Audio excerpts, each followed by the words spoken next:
Je me suis réveillée et je me suis dit, mais en fait, mais c'est ça en fait le truc. Il faut que je fasse la fresque du stress.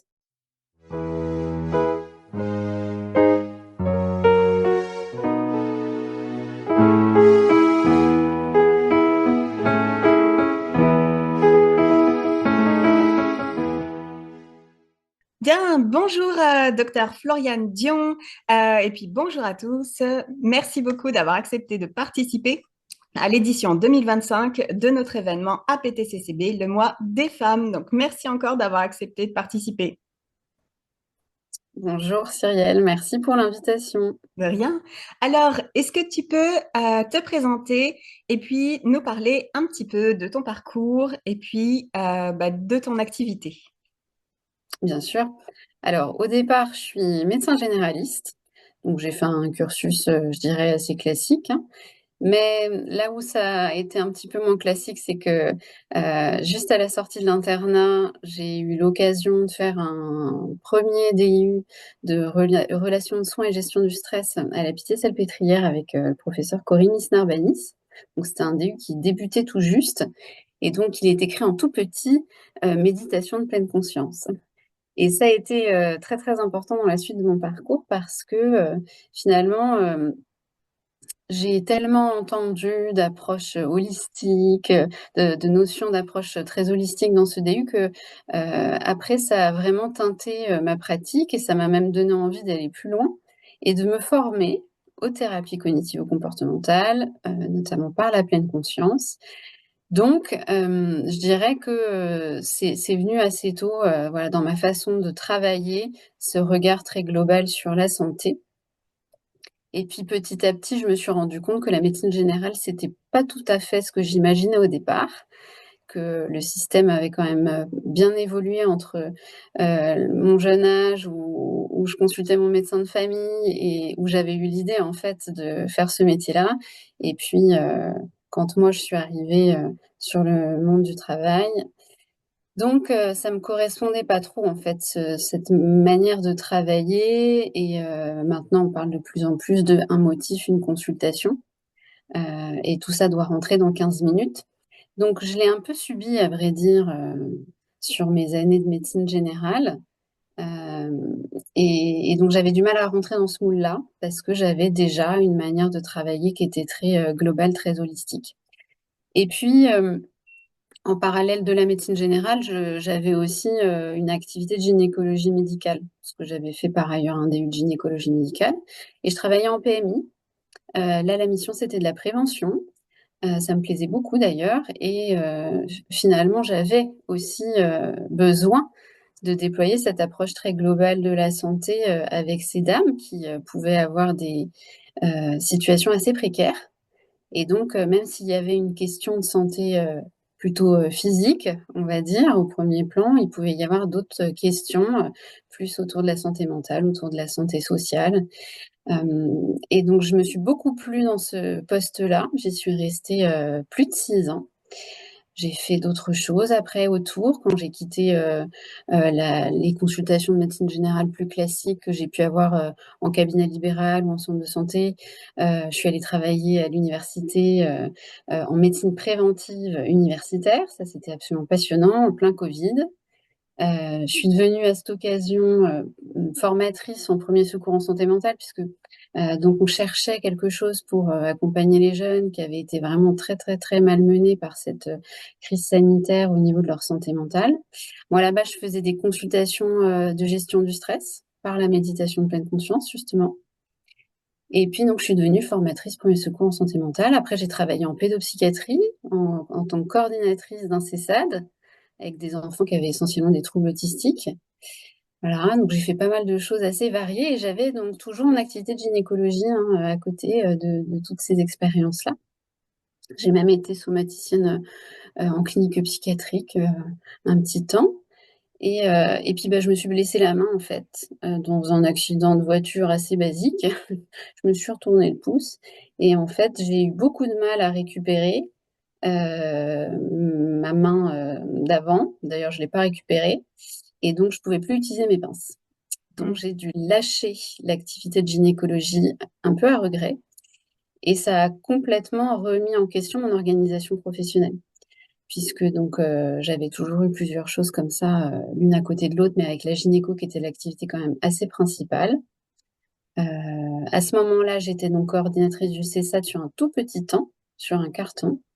J'avais 3 demi-journées de consultation en gynéco et puis je faisais des formations. Et donc la question, ça a été comment je vais faire pour garder cette possibilité de pratiquer de manière très holistique, en étant obligée du coup de quitter ce poste de prévention en santé de la femme. Et comme j'étais devenue formatrice entre-temps, je suis allée beaucoup en entreprise ou plus largement dans le médico-social aussi pour former. Et je me suis rendu compte que quand même en santé au travail, a priori, il y avait un terrain de jeu.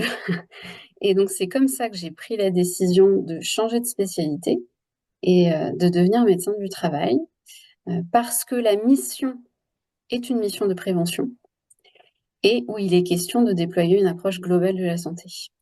Donc je suis arrivée il y a 2 ans maintenant, bientôt sur mon poste de médecin du travail. Et j'avoue que je suis absolument ravie de ce que ça me donne l'occasion de faire. Donc c'est assez poussiéreux la perception qu'on peut avoir de la médecine du travail encore aujourd'hui. Il y a 2 jours, j'étais dans un dîner et puis quand j'ai dit que donc au départ j'étais médecin généraliste, mais qu'à l'arrivée c'était un petit peu différent puisque j'étais devenue médecin du travail, j'ai eu droit à cette remarque que la médecine du travail, c'est pour les planqués. Et Ok, donc ça fait plaisir. j'ai répondu: «Eh bien, pas du tout». Mhm. Voilà, donc après j'ai eu l'occasion d'argumenter un petit peu le fait que non, pas du tout et qu'on peut faire des choses absolument, déjà passionnantes et très utiles, dans le champ de la santé au travail, qui est une branche de la santé publique. Voilà et moi ça, je trouve ça vraiment pour le coup, extrêmement intéressant, et puis comme je le disais, c'est une, mission de prévention et ça me plaît, tout particulièrement. Donc voilà, donc aujourd'hui je suis médecin du travail. Ok, super. Eddie, j'ai le sentiment que pour beaucoup de personnes, justement, c'est pas très clair quelles sont les missions et les possibilités d'action du médecin du travail. Est-ce que tu pourrais nous en parler un peu plus, s'il te plaît? Oui et tu as raison, c'est en effet assez, mal connu. Alors, bon, pour la plupart des personnes, la médecine du travail, c'est la visite périodique obligatoire, donc jusqu'ici en France, c'était, tous les 2 ans, du moins dans le privé. Dans le public, moi je travaille dans le public, c'est un petit peu différent, il y a toujours des règles, plus particulières, mais dans le privé, c'était tous les 2 ans et c'est récemment passé à 5 ans, en termes d'intervalle, donc ce qui peut être beaucoup, hein, parce qu'il peut se passer quand même pas mal de choses en 5 ans. Et en dehors de cette visite obligatoire, il y a en fait plein de choses qui peuvent amener à rencontrer le médecin du travail. Déjà, l'employeur peut, avoir besoin de l'avis du médecin du travail par rapport, à un aménagement de poste, par rapport à une difficulté que rencontrerait, la personne. Et ça peut être la demande directement, de l'employeur par le biais du manager qui a identifié une problématique et qui lui va faire cette orientation vers la ressource médecin du travail. Après, ça peut être l'employé lui-même, hein, le salarié, le collaborateur qui va vouloir rencontrer le médecin du travail parce que justement, il a une problématique, mais que lui, il a pour le coup bien identifié cette possibilité de venir de lui-même et c'est vraiment pas le plus fréquent. Et puis des fois, ça peut être le médecin traitant qui va solliciter le médecin du travail. Ça non plus, j'admets que c'est quand même pas très fréquent. Parce que les relations entre médecins du travail et médecins traitants, sont pas forcément facilitées par le manque de temps, que peuvent avoir les médecins traitants, hein, quand, on sait, comment c'est, l'exercice de la médecine générale en ville et pour y être passée, du coup, je m'en rends bien compte de la difficulté que c'est pour eux, d'avoir du temps pour communiquer. C'est vrai que c'est pas forcément, très courant, mais heu j'arrive quand même à avoir une bonne relation avec les médecins généralistes du secteur. Moi, je leur écris beaucoup justement pour créer ce lien qui me semble important. Donc en dehors de cette visite périodique, il y a toutes les visites qui vont être à la demande d'eux et à la demande de différentes personnes comme je viens de l'expliquer. Il y a une visite qui peut être très importante et qui est vraiment pas souvent pratiquée, c'est la visite de pré-reprise. Cette visite-là, elle peut intervenir à n'importe quel moment d'un arrêt de travail où on peut imaginer qu'il y aurait quand même des choses un petit peu à anticiper. Mais comme elle s'appelle pré-reprise, en fait, souvent on se dit qu'il faut que ça vienne juste avant la reprise. Et donc du coup, c'est pas toujours fait. Donc on peut très bien se dire, bah voilà, il y en a pour encore 3 mois d'arrêt, mais on a tout intérêt de se voir maintenant pour discuter de ce qu'il y a comme retentissement sur la santé en lien avec la problématique qui a fait que la personne elle s'est arrêtée et de se projeter justement dans ces 3 mois plus tard, comment est-ce qu'on pourrait justement accompagner le retour en emploi du mieux possible. Ça, c'est quelque chose qu'on ne fait pas assez, mais pourtant on pourrait, puisque c'est prévu dans les textes. Il y a la visite de reprise. Alors celle-ci, ça se fait le jour où la personne elle reprend, hein. Ça par contre, oui, on l'a fait cette visite-là. Mais ce qu'il y a, c'est comme on n'a pas eu la visite de pré-reprise, souvent on se retrouve à gérer un petit peu les soucis sur le moment et manque d'anticipation, c'est pas toujours bien pratique. Et c'est dommage parce que ça peut générer un certain stress.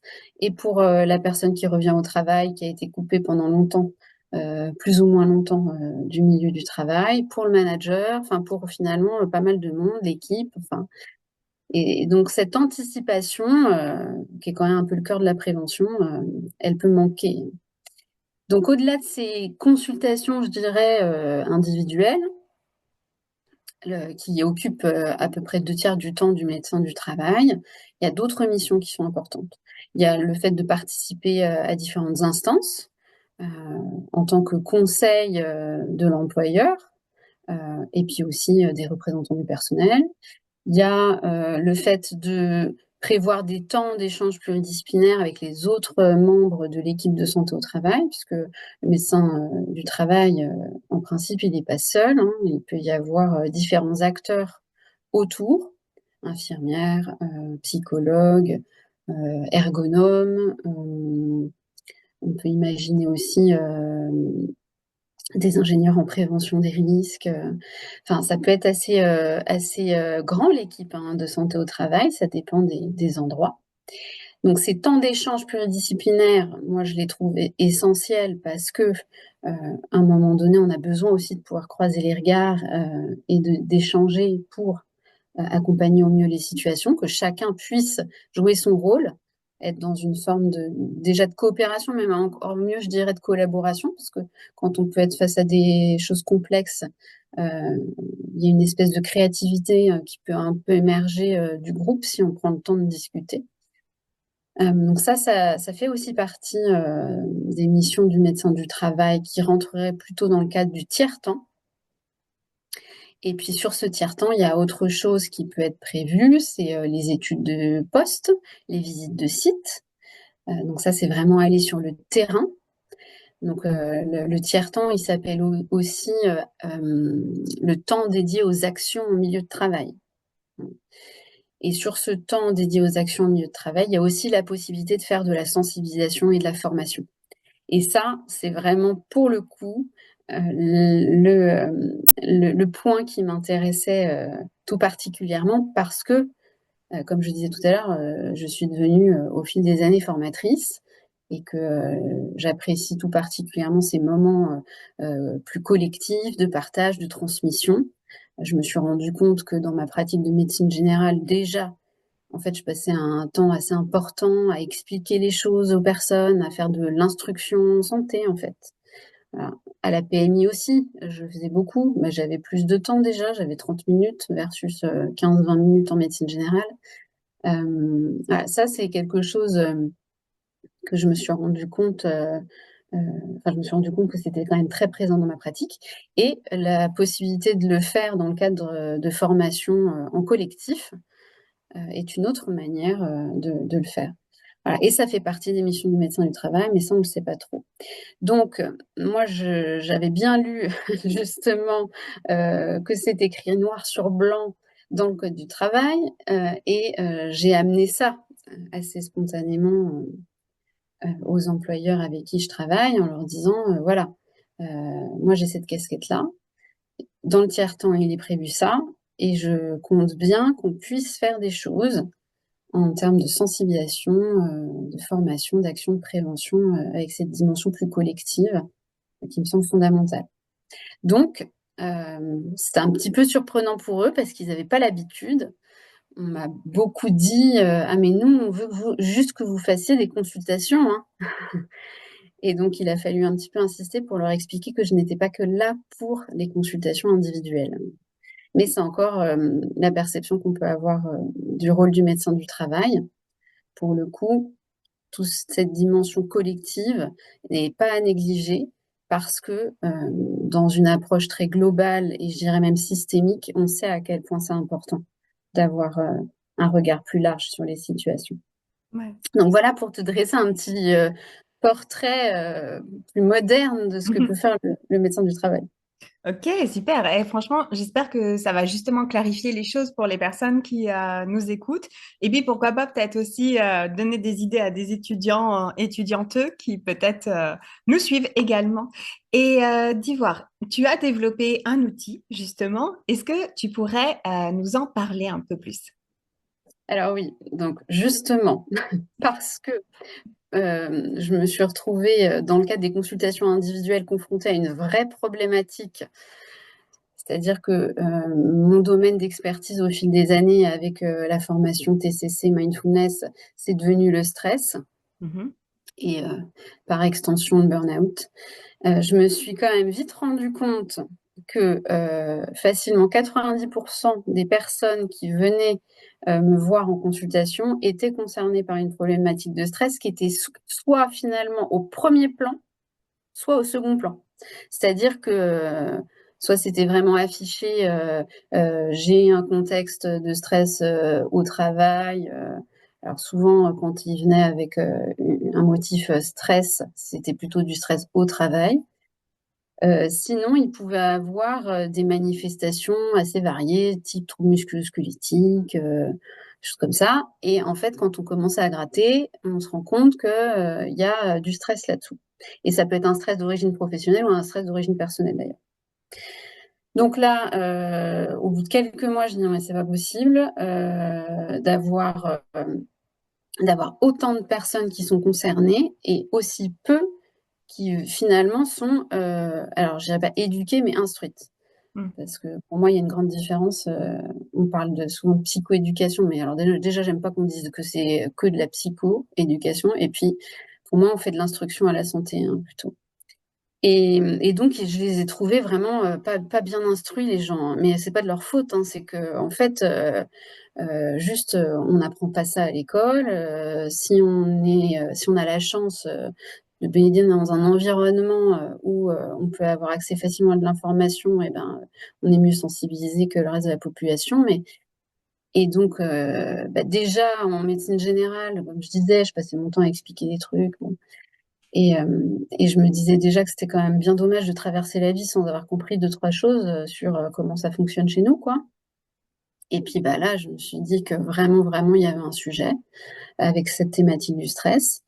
Et ce qui s'est aussi passé, c'est que assez rapidement, les personnes ont identifié la ressource médecin du travail, puisque le bouche à oreille marche très bien, hein, en général. Donc soit ils se disent faut surtout pas y aller, soit au contraire, ils s'encouragent plutôt les uns les autres à aller trouver une écoute. Et donc je me suis retrouvée avec 200 personnes en liste d'attente. Ok. Ce qui n'était a priori jamais arrivé, qui a beaucoup, beaucoup interpellé le service RH pour la plus grosse collectivité avec laquelle je travaille, en l'occurrence qui est le conseil départemental du Val d'Oise. Et moi, j'ai à ce moment-là réfléchi à comment est-ce que j'allais pouvoir changer d'échelle, quoi. En me disant, mais l'individuel, je vais pas y arriver, quoi. Déjà, à un moment donné, je vais plafonner parce que mon temps, il est limité. J'y suis que 2 jours par semaine parce que les 2 autres jours, je suis sur d'autres collectivités. Et puis bon, bah voilà, j'ai un certain nombre de créneaux de consultation dans la journée, je peux pas faire plus, quoi. Donc je me suis dit, comment on va faire pour remonter un peu le fil Parce que en plus, l'autre truc, c'est que, bon, quand ils viennent me voir, c'est que déjà, il y a un problème. Donc, je suis déjà plus trop dans de la prévention primaire. Au mieux, je suis dans du secondaire, sinon, je suis déjà dans du tertiaire. C'est-à-dire qu'il y a déjà des conséquences du risque. De fait, puisque moi, je travaille avec des infirmières et que les infirmières font plutôt tout ce qui est visite périodique obligatoire, qui vise à faire au départ une prévention la plus primaire possible. Si elles identifient un problème, elles me renvoient les personnes. Et puis moi, je ne traite donc que les problématiques.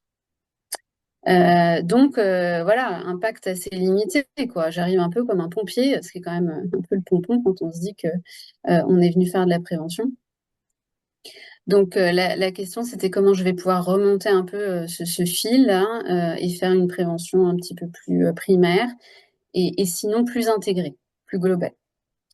Donc, bah, je me suis dit que quand même le biais de la sensibilisation, de la formation me paraissait pas mal. Ça tombait bien, ça faisait partie de mes missions. J'aime ça. C'est euh, mon activité que j'appelle récréative en dehors. Donc parfait. En plus, j'ai l'occasion de le faire dans le cadre de mes missions de médecin du travail. Alors, j'ai réfléchi à un format. Bon, il me paraissait assez évident qu'on allait aller sur une demi-journée. Pourquoi? Parce que j'ai formé un petit peu toutes les strates managériales d'un grand groupe du sport l'année dernière et enfin oui à cheval. Et donc je me suis bien rendu compte que cette contrainte temps, elle était centrale en fait, puisque il m'avait été demandé de faire des demi-journées, hein, tout simplement. Donc du codir jusque au manager en magasin. Euh, on a fait de la demi-journée pour les sensibiliser à la thématique de la santé mentale, des risques psychosociaux. Ça. Donc là, je me suis dit, bah, mathématiques du stress, il faut qu'elle rentre dans une demi-journée parce que de toute façon, si je veux pouvoir toucher un peu tous les profils d'agents, jusqu'au codir, les gens les plus occupés, faudra pas que ça déborde de cette demi-journée-là. Alors à partir de ça, je me suis dit, bah, j'ai plein de trucs hein, que j'ai déjà fait, que je peux recycler. Ça, c'est pas le problème. Construire un format avec une cohérence pédagogique, c'était pas du tout le souci. Le souci, c'était d'essayer de faire un truc plutôt un peu innovant. Et puis, il se trouve qu'à ce moment-là, j'ai découvert les fresques sur la thématique de l'écologie par une amie qui est très investie dans une association écolo. Et donc, je suis allée dans des fresques comme ça, écolo, et j'ai trouvé le format vraiment chouette, donc très interactif, très participatif, puisque ça repose sur de l'intelligence collective. Et puis, bah, une nuit, donc il devait être à peu près 4 heures du matin, le 30 octobre 2023, je m'en souviens bien, je me suis réveillée et je me suis dit, mais en fait, mais c'est ça en fait le truc. Il faut que je fasse la fresque du stress. Il faut que je m'approprie ce format-là pour mathématiques, pour mettre les gens acteurs autour de la table et qui repartent de là en ayant retenu l'essentiel plutôt que de leur proposer un format un peu plus descendant. Alors même si on peut faire des ateliers, des choses un peu ludiques quand même en formation, ce format fresque me semblait particulièrement intéressant pour rendre les gens acteurs. Et notamment pour une autre raison que j'ai développée après. Donc je me suis relevée quand même parce que il fallait pas la manquer celle-là. Donc j'ai dessiné la manière dont je voyais ça. Et puis après, il a fallu organiser les choses, développer l'outil. Donc une fresque, en fait, ça repose sur un jeu de cartes. Un jeu de cartes donc, qui va consister à poser des bases théoriques de manière ludique. Et en général, il y a une deuxième partie dans la fresque. Une fois qu'on a déblayé le sujet, qu'on a compris les liens, les interactions, les mécanismes, et que la fresque a été reconstituée par le groupe à travers justement les interactions et cette intelligence collective qui émerge, et ben, dans la deuxième partie, on va plutôt aller creuser des solutions. Donc, la phase 2 que j'ai prévue, justement, vise à ouvrir sur le champ des possibles, les ressources, qu'est-ce qu'on va pouvoir mobiliser, mettre en place. Et dans cette deuxième phase, en fait, on fait des exercices qui sont inspirés des thérapies cognitivo-comportementales. Et d'ailleurs, la fresque en elle-même, s'appuie complètement sur ce socle TCC auquel j'ai été formée et qui a teinté toute ma pratique depuis le début finalement. Donc voilà comment l'idée de cette fresque du stress, elle a émergé. Et après, il a fallu donc, comme je disais, pendant plusieurs mois, définir combien de cartes il allait falloir, les répartir de manière assez équitable pour aborder les différentes notions qui allait falloir faire émerger. Donc, tout un travail d'ingénierie pédagogique, en fait, hyper intéressant, hein, par ailleurs, de recherche aussi bibliographique, parce qu'il fallait quand même que... Alors bon, il y a tout ce qu'on a appris, mais après, il faut raccrocher à des sources. Alors ça, c'était important de montrer que tout était sourcé, qu'il y avait une base scientifique quand même à tout ça. Et puis, il y a tout le côté très sympa, conception plus graphique, je dirais, et où maintenant on a des outils très pratiques pour faire des trucs super, même quand on n'est pas forcément graphiste à la base. Et donc là, j'ai passé des heures et des heures, à vrai dire, à créer tout ça, à chercher des images pour les rectos des cartes, et puis aussi à écrire, puisque donc chaque carte a un recto avec une image ou un schéma, quelque chose qui va permettre d'introduire une notion, et puis au dos de la carte, il y a un petit texte qui vient développer la notion. Donc c'était beaucoup d'écriture et aussi de temps créatif. Euh, Si on fait le bilan, j'ai dû y passer une bonne centaine d'heures. Et puis, il y a eu aussi pas mal d'heures de travail autour, sur la recherche, sur différentes activités connexes. Et puis, il y a eu aussi la rédaction du livret qui accompagne la fresque, puisque j'avais donc prévu que cette phase 2 soit un temps pour faire des exercices. Et je voulais absolument pas que ça finisse sur une feuille volante qui allait se perdre à la première occasion ou finir complètement broyée au fond du sac. Enfin, on voit bien comment finissent les feuilles volantes dans nos sacs. Et il n'était pas question de ça. Je voulais qu'il y ait trace de ce qu'on avait pu travailler pendant ce temps un petit peu privilégié. Donc, il était déjà prévu qu'il y ait un petit livret pour accompagner la fresque.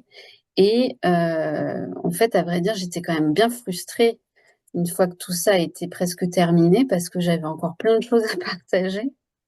Et je me suis dit, ce serait quand même dommage que, une fois que l'élan a émergé, ça retombe un peu comme un soufflet, parce ils sauront pas forcément où aller trouver les infos. Il se trouve que mon infirmière est passée par là et qu'elle sait à quel point j'aime les prospectus, les livrets, les brochures, tout ça. J'en ai toute une collection qu'elle se charge d'ailleurs d'alimenter régulièrement maintenant. Et elle m'a dit comme ça, justement au détour d'une conversation, mais tu devrais faire un livret avec ta fresque. Je dis, bah, figure-toi que j'y avais un petit peu pensé, mais tu as raison, va falloir que je le fasse au-delà d'être support pour l'atelier, qu'il y a un vrai support ressource, quoi, en complément. Donc je me suis mise à écrire un livret qui a été un petit peu plus épais que prévu, à vrai dire. Donc on a fini à 60 pages, hein. Avec toute une section qui consiste à s'auto-évaluer. Donc, il y a différentes échelles qui sont mises à disposition pour pouvoir s'auto-évaluer, avec des grands classiques comme l'échelle de Cohen, par exemple, mais aussi d'autres choses, notamment pour évaluer son risque de burn-out selon sa situation, parce que pas que le burn-out professionnel. Toute une section qui va plutôt consister à s'auto-aider, donc de mettre l'accent sur ce qu'on peut faire soi pour soi. Et puis toute une autre section qui consiste là, pour le coup, à mettre en avant les ressources pour se faire aider. Donc que ce soit des ressources professionnelles, des ressources associatives, des réseaux, des choses aussi spécifiques par type de profil. Donc par exemple, il y a une section qui est vraiment dédiée aux soignants, parce que la cible des soignants était une cible importante pour moi. Que je puisse m'adresser à mes pairs, ça me semblait important.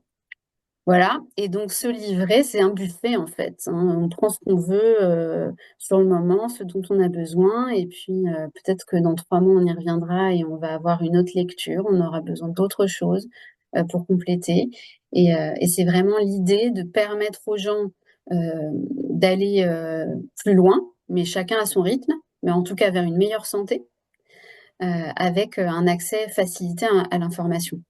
Et donc, la fresque, je la voulais vraiment comme un outil pour développer la littératie en santé sur la thématique du stress. Parce qu'en santé publique, on s'appuie encore assez peu sur ce concept-là, mais pourtant, il y a des travaux qui ont montré à quel point c'est important.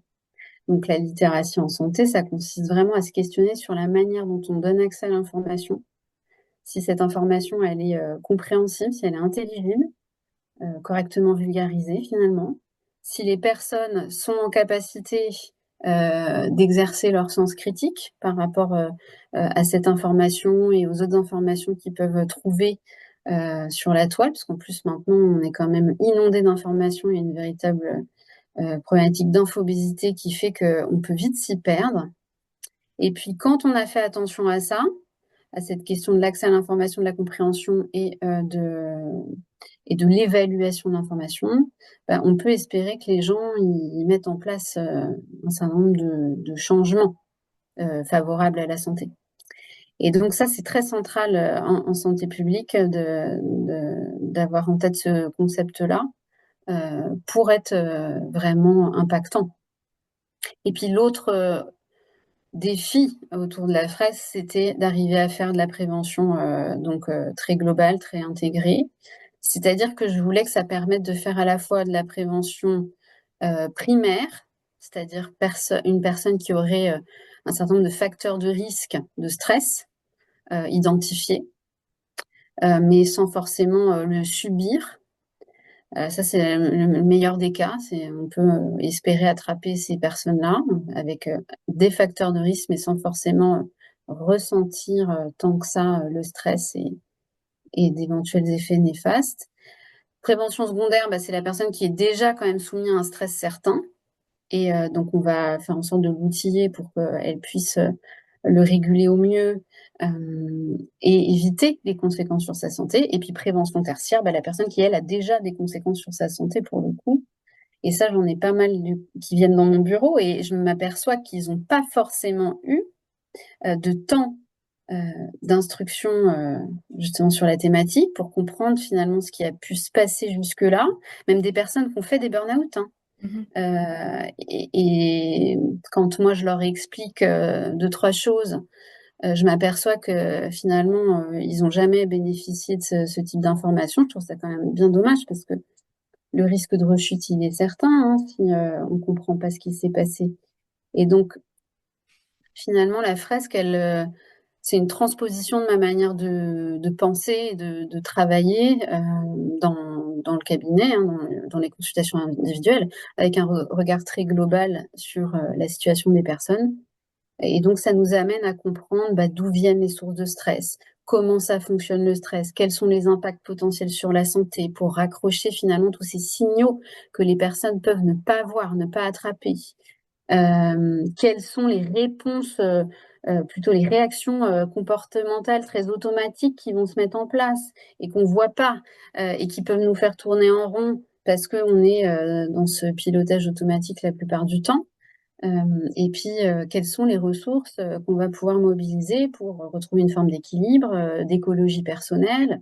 Voilà, donc en fait, toute la phase 1 de la fresque avec les cartes, elle consiste à amener ça, à prendre cette distance, cette hauteur sur le stress et comment ça fonctionne, et puis surtout d'amener cette notion d'interconnexion, d'interaide qui est importante dans l'approche systémique. Et je disais tout à l'heure que le format demi-journée était important pour pouvoir attraper le maximum de personnes et que par ailleurs, le format intelligence collective là, que proposent les fresques me plaisait bien parce que ce qui m'est arrivé dans le fameux grand groupe, c'est que les managers, ils avaient souvent avec eux leur ordinateur. Mm. Et donc, ben, un certain nombre de sessions, j'ai quand même eu quelques managers qui envoyaient deux, trois mails comme ça à côté, quoi. Et donc ça, je me suis dit, très embêtant parce que même si le sujet les intéresse, même si ils participent, que je leur propose des temps un peu de réflexion en sous-groupe, Bah, à un moment ou à un autre, ils sont happés par ce machin-là, ce numérique-là qui est ultra présent. Et puis, je les perds un peu, quoi. Et là, de ce que j'avais pu observer des fresques, ça me paraissait pas possible de les perdre, justement. Parce qu'il faut qu'ils soient autour de la table, il faut qu'ils soient dans l'interaction, qu'ils participent, ils ont chacun des cartes en main. Et donc ça, c'est vraiment le truc peut-être dont je suis la plus contente, c'est qu'il n'y en a pas un qui a eu l'occasion de sortir son ordinateur jusque-là. J'en ai donc formé à peu près 120 là, personnes depuis le lancement fin d'année dernière. Et j'ai pas eu un seul participant qui a sorti son ordinateur. En fait, c'est pas possible. Et donc, ils sont vraiment acteurs, ils sont vraiment là, ils bénéficient vraiment de ces 3h30. Et donc, il y a quand même plus de chances qu'ils en gardent quelque chose parce qu'ils sont dans cette participation, cette interaction très forte. Voilà. Donc, les retours sont vraiment super. Je suis très, très contente. Je fais un questionnaire juste avant, un questionnaire juste après. Et puis, donc là, les premiers questionnaires post 3 mois sont en cours. Mais déjà, dans l'intervalle, j'ai reçu des mails spontanés de personnes qui m'ont dit qu'elles avaient pris conscience, qu'elles étaient en train de prendre vraiment des risques pour leur santé, qu'elles avaient pu rééquilibrer un certain nombre de choses, mettre en place une autre organisation plus écologique pour elles-mêmes. Enfin, des choses assez chouettes, avec donc un temps assez court, on se rend compte qu'on peut avoir un impact positif. Et je pense que là où l'effet est vraiment très, très fort, c'est que on les met acteurs. Mhm. Voilà. Ok, et franchement, je trouve que c'est super le fait de pouvoir inclure tous les membres finalement de la hiérarchie et tout ça, qui est pas uniquement juste les salariés, les agents et tout ça, parce que c'est vrai que sinon on a beaucoup tendance, enfin c'est mon opinion, j'ai l'impression qu'on a beaucoup tendance à rendre responsables les gens de leur propre santé mentale, alors que finalement, un peu que ce que tu disais en filigrane, il y a toute la culture finalement à revoir et puis à retravailler et puis du coup, c'est Mm, le fun mm. de pouvoir justement former tous les maillons de la chaîne, que ce soit pas Exactement. uniquement, voilà, que ce soit pas uniquement un type de personne, quoi. Donc, Ouais. super. Et d'Ivoire, là, je sais que dans notre association, donc la PTCCB, on a quelques membres qui sont formés justement, qui sont psychologues du travail et tout ça, mais qui connaissent peut-être pas ton outil. Et je me disais, si jamais justement ils avaient envie de s'y former, tout ça, est-ce que ce serait possible? Et si oui, qu'est-ce que tu proposes toi de ton côté comme type justement d'intervention, tout ça? Est-ce que l'outil est éventuellement commandable, tout ça? Enfin, voilà, dis-nous en plus un Moi, petit ça peu. marche. Mm. Alors en fait, donc la fresque là, jusque-là, j'étais la seule à l'animer. Et puis mercredi, j'ai lancé la première étape de mon petit tour de France. Donc je me balade un petit peu là sur l'année 2025 pour aller à la rencontre des personnes en région pour faire découvrir l'outil. Donc des sessions qui sont ouvertes au public. Puisque donc sinon, moi, je déploie dans le cadre de mes missions au conseil départemental à raison d'une fois par mois, et puis dans les entreprises, à droite, à gauche, là où je suis sollicitée. Mais bon, j'ai quand même un temps limité, hein, puisque j'ai quand même un 80% de médecine du travail. Et donc là, pour pouvoir poursuivre le projet, et puis je dirais même plus largement la mission, qui est une grande mission, je vais avoir besoin de bras. Mhm, Donc là, la session de mercredi, je l'ai co-animée avec Fanny, Fanny Grandjean, qui est donc une amie avec qui j'avais fait tout mon parcours de formation aux thérapies cognitivo-comportementales, qui elle est diététicienne spécialisée dans les troubles des conduites alimentaires sur la région nancéenne. Et donc, elle a suivi tout ça de très très près, puisque en fait, elle a relu tout le travail que j'ai produit. Et elle est en train de suivre une formation corps-esprit à ce moment-là avec Nathalie Rapoport, Huchman. Et donc, ça a pu lui permettre de mettre en perspective ce que je produisais avec sa formation. Et elle en a fait son mémoire. Donc, cette session de mercredi, on l'a co-animée ensemble. Donc, elle, ça y est, elle est opérationnelle sur le Grand Est pour pouvoir animer en région. Et puis, on va avoir besoin d'autres bras parce que même à nous deux, ça va pas être suffisant. Et là, le projet, c'est de recruter une petite équipe d'animateurs sur l'année 2025 pour intervenir en entreprise, en collectivité, puisque je vais plus faire ça seule.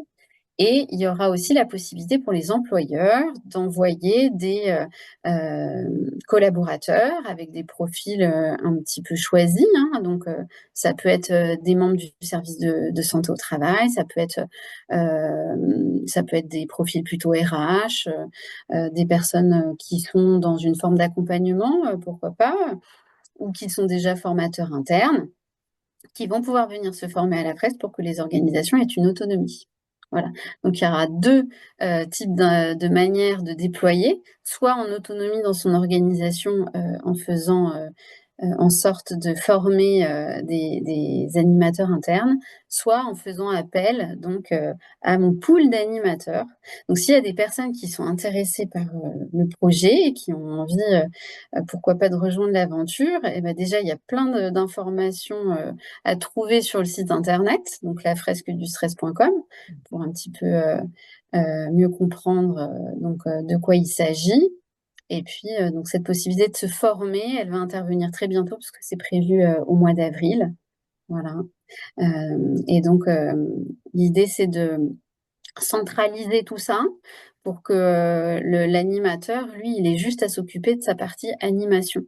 Donc, tout ce qui va être autour de l'organisation, de la préparation, je dirais, de l'intervention, ce sera pas le job de l'animateur. Lui, son job, ce sera finalement d'aller fresquer le côté le plus chouette finalement du truc et de faire en sorte voilà, que cette activité qui sera une activité complémentaire hein, pour la plupart, hein, soit la plus agréable et récréative possible pour aller sensibiliser sur ce sujet qui est quand même, disons-le, le plus gros enjeu de la décennie, comme nous le disait déjà l'OMS il y a quelques années. Et même si on parle de 2025 comme l'année de la santé mentale avec la grande cause nationale, faut quand même rappeler que toutes nos santé sont liées et qu'on ne peut pas ne pas considérer la santé mentale avec la santé physique, la santé sociale. Et donc, c'est vraiment cette approche très globale de la santé qui est proposée dans la fresque, parce que notamment, tous les signaux physiques qui peuvent émerger dans des temps un petit peu plus précoces, les gens ne les identifient pas forcément comme liés à du stress. Et puis, ça peut les amener à des phénomènes d'épuisement comme le burn-out au bout de quelques mois, quelques années, ça dépend des personnes. Mais souvent, le corps, il a parlé avant, mais on n'a pas forcément fait les liens. Donc, raccrocher à cette notion de santé physique aussi, c'est important. Tout ça fonctionne ensemble, hein. Notre corps a un pouvoir sur notre mental et inversement. Et je dirais même que dans l'autre sens, c'est assez puissant. C'est-à-dire que quand on va pas bien psychiquement, eh ben, on peut avoir de sacrés impacts sur la santé physique, hein. Donc ça, c'est important. C'était un truc que vraiment je voulais pas manquer parce que je vois tellement de gens qui sont coupés de leur corps, qui, euh, qui n'ont pas appris à identifier, à décrypter ce que ce corps essaie de leur dire. Ça me semblait vraiment très, très important. Voilà. Donc pour l'instant, ça a l'air de plutôt bien marcher. Les gens sont super contents. Et donc maintenant, l'enjeu, c'est d'arriver à déployer ça largement, parce que je pense on a tous le droit de bénéficier d'une meilleure instruction, d'une meilleure littératie en santé. Et ça aura un effet individuel, mais aussi bien sûr collectif, puisqu'on sait que dans l'approche systémique, si on fait bouger un des éléments du système, on va avoir un effet plus large sur le microsystème et puis même le macrosystème, et créer ces environnements où il y a une vraie culture de la santé, des safety places, hein, on peut dire ça comme ça, hein, des fearless organizations pour reprendre le terme d'Amy Edmondson, avec les environnements où régnerait une sécurité psychologique, parce que ça c'est assez terrible, hein. Ces environnements où on se sent en insécurité, ça génère énormément de stress, énormément de risques psychosociaux quand on parle du stress professionnel. Et après, il y a toutes les autres sources de stress qui sont pas que professionnelles. Il faut pas les négliger parce que faut être clair, hein, les gens qui viennent en consultation de médecine du travail, ils n'ont pas que des stress d'origine professionnelle. Et ces stresseurs-là peuvent aussi impacter le travail. Et à partir de là, ça nous concerne Mm. en santé au travail. Ouais, et puis tu parlais d'approche holistique là au départ. C'est vrai qu'on peut pas oublier que bah, on n'est pas une personne différente selon les environnements où on est. Mm. Ce qui nous perturbe, je dirais, au niveau du travail, bah, va peut-être se rejaillir au niveau de notre vie personnelle et inversement. D'où l'intérêt justement d'avoir bah, cette bonne connaissance et de soi, mais aussi bah, des différents facteurs qui peuvent soit être des facteurs de risque, soit des leviers justement pour aller mieux. Mm. Tout à fait. Tout à fait. Et ça, par contre, ça circule encore beaucoup, hein, qu'il Mm. faut séparer le privé du pro. Mais non, en fait, la porosité des sphères, je crois qu'elle est intervenue à partir du moment où on a commencé à avoir des outils connectés. Enfin, oui, moi, je me souviens quand j'étais gamine, on remplissait les fiches d'information à la rentrée scolaire, on mettait le numéro de téléphone du travail du parent, et en fait, il était appelé le parent que s'il y avait un problème, parce qu'il n'y avait pas de téléphone portable. Et donc, en fait, le parent, il était tranquille au travail, il n'était pas parasité par des trucs perso toute la journée. Mais maintenant qu'on a des téléphones portables, ce stress numérique, là, c'est justement la thématique que j'étais en train de, comment dire, explorer là, avant qu'on démarre notre entretien. Ça a changé quand même pas mal de choses, hein. Mm. Ça a changé pas mal de choses. D'ailleurs, moi, j'ai découvert un peu par hasard que je pouvais couper mon machin, là. Et alors, ça me permet de passer des matinées de consultation des plus reposantes, puisque mon téléphone se charge de bloquer toutes les notifications. Donc, comme ça, je peux être vraiment connectée à l'autre et pas donc à tout ce qui peut se passer autour. Et ça me permet d'être dans des moments de flow, F-L-O-W. Et donc, c'est de là que vient mon fameux surnom, Docteur Flow. C'est que, donc, il y a plusieurs situations qui me plongent là-dedans. C'est les consultations, les formations, les conférences. Et ça, c'est des moments, finalement, qui m'apportent plutôt une forme d'énergie, qui sont plutôt ressourçants, ou du moins j'arrive à compenser l'énergie que ça peut me demander par le fait d'être en présence attentive dans l'instant avec l'autre, quoi. Et c'est vrai que du coup, quand je dis que mon parcours TCC Mindfulness, il a vraiment tenté ma pratique dès le départ, c'est que ça a été une aide mais considérable pour moi d'arriver à faire ça assez tôt. Mm. De pas être parasité par plein de trucs pendant que je suis avec l'autre. Alors ça arrive évidemment que j'ai des pensées qui surgissent, hein, comme tout le monde, du style j'ai oublié d'envoyer un truc, bah, je le note sur un papier, je le sors de ma tête et je reviens dans la conversation. Et d'ailleurs, les gens souvent disent qu'il y a une qualité de présence particulière. Et ça me permet aussi d'être plus efficiente. C'est-à-dire que, et je distingue vraiment la notion d'efficience et d'efficacité, hein, parce que efficace, on peut faire plein de trucs à la fin de la journée, on a coché toute la to-do list, hein, mais la question, c'est combien ça nous a coûté. Mm. Et moi, je me suis quand même bien rendu compte que quand on fait un truc à la fois, on n'en a pas forcément fait moins à la fin de la journée. Mais en revanche, en termes de sobriété énergétique appliquée à soi-même, comme j'aime bien appeler ça, on est vraiment mieux. Mm. on est vraiment mieux. Mm. Donc, cette notion d'efficience, euh, c'est quand même important parce que, enfin, on a quand même tendance, les professionnels de santé, à facilement fatiguer, hein, de tout ce qu'on reçoit. Sur le plan émotionnel, ça peut être quand même chargé. Cognitivement, ça peut être très exigeant. Donc nous, en termes de facteurs de risque psychosociaux, en général, on est quand même au top. On coche vraiment beaucoup de cases. Et donc toutes les stratégies pour un peu mieux prendre soin de nous, pour rester des professionnels empathiques, ça me semble important.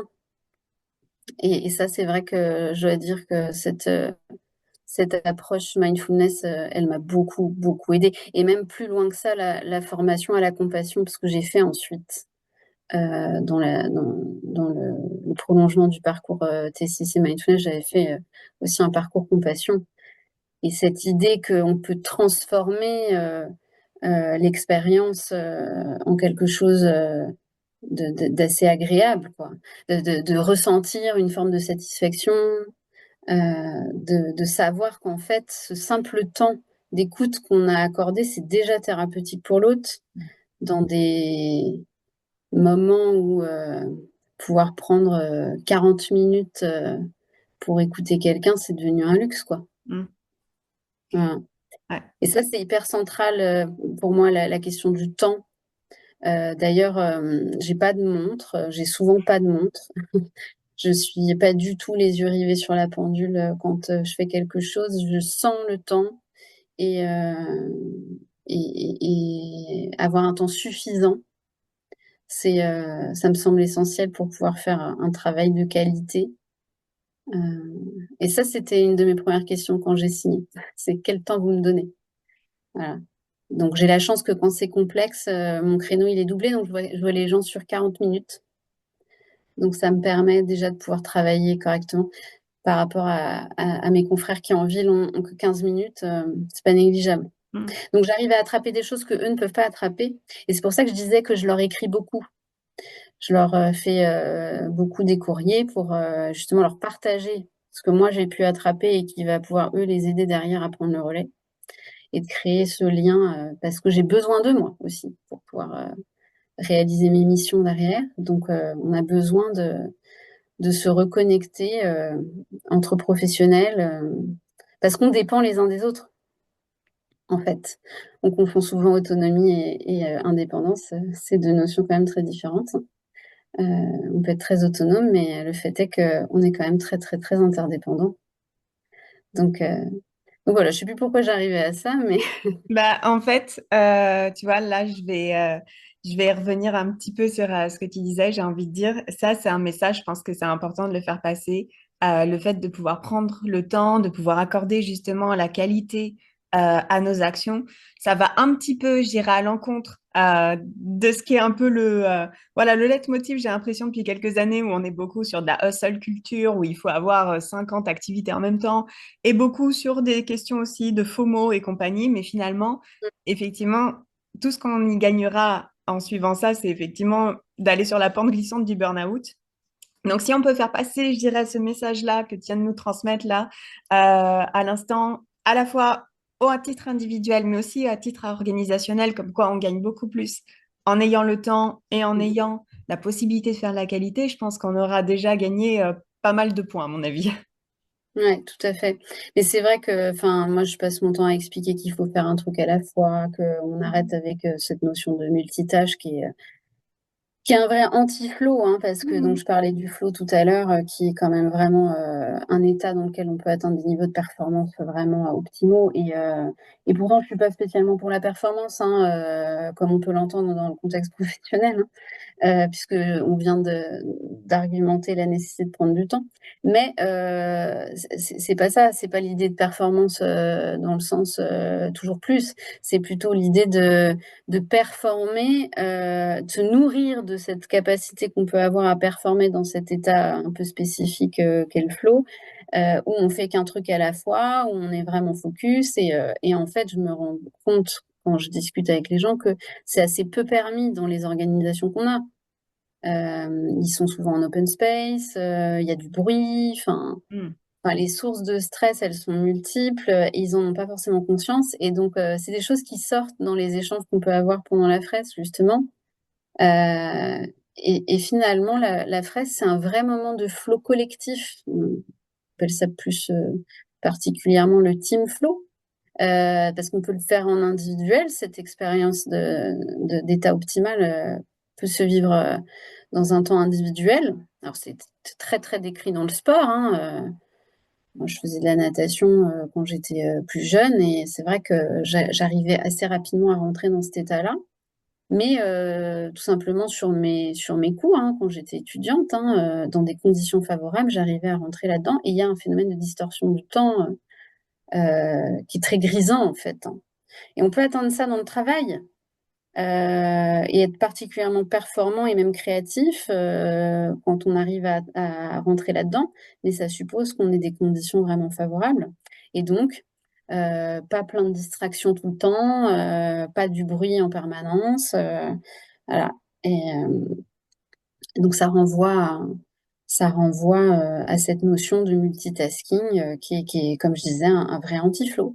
En Mm. fait, on croit qu'on fait plusieurs trucs à la fois, mais c'est pas vrai. On fait des sauts de tâches, ça a un coût cognitif énorme. Et donc ça, c'est compliqué d'arriver à lutter contre ça, parce qu'il y a quand même une grosse tendance, hein, Mm. à demander aux gens de pratiquer ça dans le monde du travail.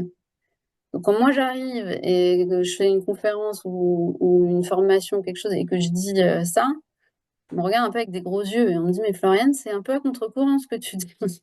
Je dis, bah, c'est peut-être à contre-courant, mais en tout cas, scientifiquement, ça se tient parce qu'on sait que notre attention, elle peut pas être partout à la fois. Et Mm. surtout sur deux tâches similaires, deux tâches langagières. Bah, ça t'est déjà arrivé, probablement. Tu essaies de taper un mail et d'écouter quelqu'un t'écrit ce qu'il te dit, quoi, au bout d'un moment. Mm. Tu te trompes. Voilà. Et ben, ça c'est source d'erreur, du coup. C'est toutes ces situations-là où on doit faire plusieurs trucs en même temps, c'est source d'erreur. Et puis, ça coûte en énergie considérablement. Donc, moi, j'apprends dans mes consultations et dans la fresque à faire de la sobriété énergétique appliquée à soi-même, comme je disais tout à l'heure, ce qui est plutôt dans l'air du temps. En tout cas, Euh, j'espère que le euh, message va passer surtout. voilà. Donc, oui, en tout cas, c'est vraiment un luxe de pouvoir s'accorder du temps. Et ces 3h30, puisque la fraise, c'est 3h30, sont souvent perçus comme un moment un peu suspendu, justement, parce que ben, on n'a pas les ordinateurs, on n'a pas les téléphones, on est vraiment là ensemble dans l'interaction, on apprend des trucs en participant. Et donc, il y a un phénomène d'apaisement aussi, souvent, qui ressort de ce temps partagé. Donc, c'est très chouette. C'est très chouette de voir que ça a cet effet-là sur les gens. Et puis, alors, moi, j'en bénéficie au passage, alors c'est parfait. Ok, super. Bah écoute, là nous arrivons sur la fin de notre entretien, donc merci encore pour le temps que tu nous as accordé justement. Et puis bah écoute, j'espère que le message général est passé. Et puis bah on gardera en tête le fait que justement tu es en plein dans ton Tour de France actuellement. Donc Exact. eh ben, écoute, à l'occasion, n'hésite pas à te faire un crochet chez nous en Bourgogne-Franche-Comté. Donc, merci encore et puis merci à tous d'avoir suivi. Je vais te laisser le mot de la fin, du coup. Eh ben, je vais dire Flo parce que tu vois, ce temps de partage a été aussi une occasion d'être vraiment connecté au moment. Et moi, j'ai pas vu passer l'heure parce qu'on a dû y passer 1 heure finalement. Donc c'était très sympa de pouvoir partager sur mon travail et puis j'espère aussi que ça a pu redorer un petit peu le blason de la médecine du travail qui est une spécialité absolument passionnante et on peut faire vraiment des trucs très très chouettes. Et je te partagerai si tu veux pour mettre avec la description Mhm. le lien vers le journal du Centre interdépartemental de gestion pour lequel je travaille où il y a un dossier sur la santé mentale et justement il y a une étude de cas au département du Val d'Oise avec bah, justement tout ce qu'on a pu mettre en place pour adresser ce sujet-là de la santé mentale avec différentes actions et notamment la fresque. Ok, bah super, volontiers. Je te remercie beaucoup et merci pour ton temps, merci pour ta générosité aussi. Et puis, merci à tous d'avoir suivi cette conférence entretien pour notre événement APTCCB, le mois des femmes 2025. Merci à Avec tous. plaisir.